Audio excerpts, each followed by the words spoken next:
Hi and welcome to another of my videos on emotional intelligence, that all important aspect of our leadership and our lives. Now in the last video I talked about the importance of self-awareness. Now that's really the foundation of emotional intelligence and leadership and pretty much any kind of personal development, because we've got to know what it is we've got to develop. So the first step is really an exploration in what our strengths are, what our weaknesses, what we struggle with, what we do well and all that kind of thing. But importantly, how do we do that?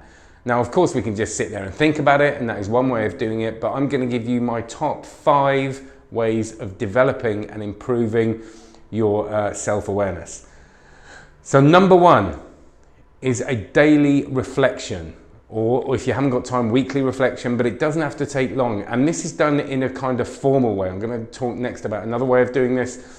But a daily reflection is really, at the end of each day, is having a little bit of a sit down, a self-analysis of what went well, what could have gone better, and importantly, your actions. It only takes a few minutes. This is incidentally something I also use at the end of every meeting I chair or run or help with, and at every meeting I have, and sometimes even at the end of a conversation or an interaction I've had with someone. And the point of this is that if you get into this habit, especially of what could have gone better, you're consciously thinking about what you may have responded to negatively, what you could then take into the next interaction or meeting or the next day, and it starts whittling down and it starts improving bit by bit your effectiveness of a day. So basically, one of my big things is procrastination. So I write a diary all day of what I'm doing, and then I look back at the end of the day and I go, right, what could have gone better? And usually it's something to do, I faffed around on Facebook for half an hour that day, and because I've consciously brought it up, it means that the next day I'm going to remember that, and then gradually it improves. And over years, I'm pretty much, the way that I work now is unrecognizable from the way I used to work 10 years ago. So it really does work. So daily reflection. Okay, number 2, related to that is a journal, keeping a journal. Now it's slightly different because it doesn't have to be quite so formalized, but what you'll find is that if you do keep a daily journal or every few days, it will bring up all the things that you do into your consciousness again, and you can sit, and it's it works on so many different levels. It's so good for you. Now we know that there's so much research on this, but keeping a journal and sort of monitoring your life in that way is really therapeutic and beneficial, but I'm not going to go into all that now.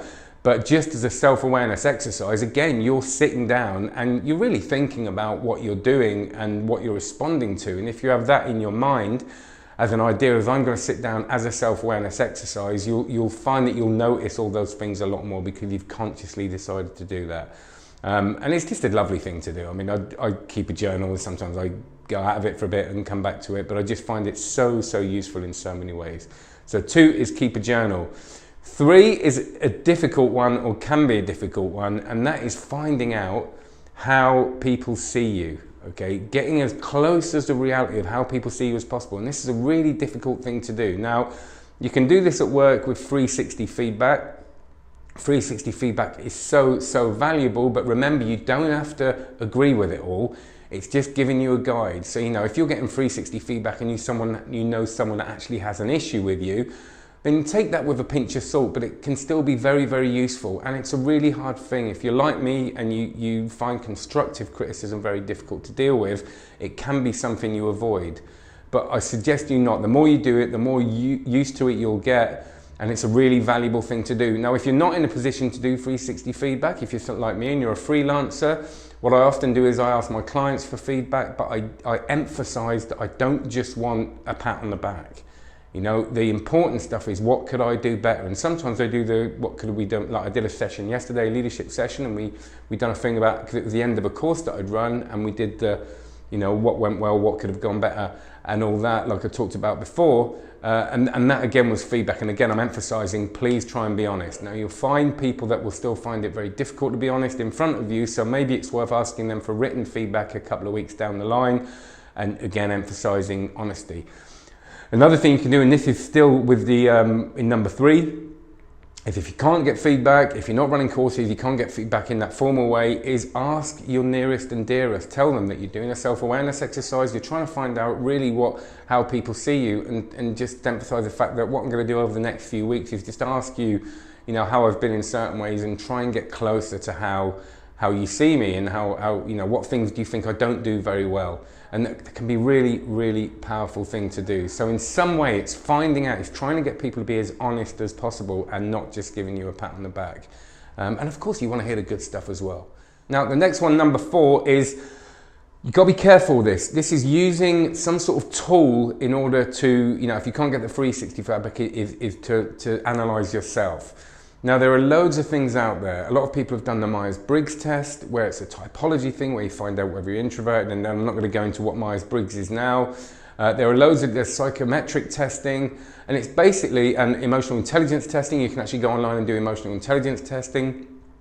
And it's basically a way of answering, doing a questionnaire and getting some feedback, and people will try and tell you what type you are roughly. And this is really important. I have a little bit of an issue with typologies, with all of them, because a lot of them tend to say you are this. And what we can do if we're not careful is we can then try and sort of subconsciously behave like that because we've been told what we are.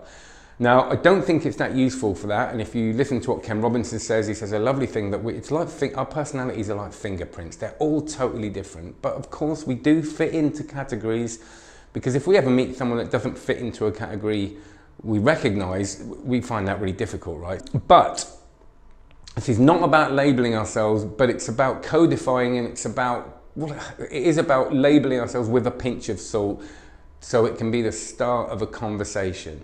And that's the point of it. So if I do any kind of personality test, I get it back and I go, right, I'm not going to believe all of this categorizes me exactly. But what I'll do is I'll look at a part of it and go, okay, it says I'm an introvert. That's interesting. What does that mean? And then I'll start thinking about it, and then I can question that. And it's just a lens to see, it gives you little compartments of yourself that you can analyze and then come up with your own ideas. It's also great to be coached around something like this. So if you do an emotional intelligence test or a psychometric test, it's a great thing to sit down with a coach and discuss. All you're doing is saying, okay, it says I'm this, what do I think about that? And sometimes it's just as useful to disagree than it is to agree, because all it's making you do is actually consciously think about those aspects of your personality. Again, a really useful thing to do, but I don't think it's that useful, again, to completely pigeonhole people and label them. And number 5, similarly, is to analyze yourself against models. Now, this isn't necessarily a typology, but it's looking at leadership models. It's looking at different definitions of leadership and just basically using that as a guide to go, okay, well, that says leadership. For leadership, you've got to be good at flexibility. So how flexible am I? How good am I at kind of going from being a directive leader to being a coaching leader? It says on this model that you've got to be a good listener to be a good leader. So what am I like for listening? So it just makes you kind of look at all the different aspects and gives you a kind of target to go towards, to look at, rather than just sitting there and going, what am I like as a person? You know, and it gives you an idea of then it will give you an idea of all the different things you can then build up and work on if you so choose to do. And there are loads and loads of models which I'll cover on other videos that I use to do this. So there it is, my top 5 activities, really, if you like, to raise and improve our self-awareness. If you've got any more, please comment. If you've got any more ideas, anything that works for you, and I'm sure there's loads you'll think of that I haven't mentioned, but I don't want to give you my top 25 because you'll be here for about 3.5 hours and you'll lose the will to live. If you've liked the video, subscribe. I'm not going to spam you. I'm not going to do any of that sort of stuff. It's just to let you know when new videos come up. So if you go onto my site, which is getgoodatstuff.com, getgoodatstuff.com, you'll see a sign up form there, and like I said, you'll just be informed of, you know, I don't really sell many products or anything, so you'll just be informed of blogs, of videos, and of maybe live training events that I'll be doing. But I'm not going to be hammering you with emails every day, and of course you can unsubscribe at any time. So have a great one, enjoy the rest of your day or your evening or whatever time you're watching this, and see you later.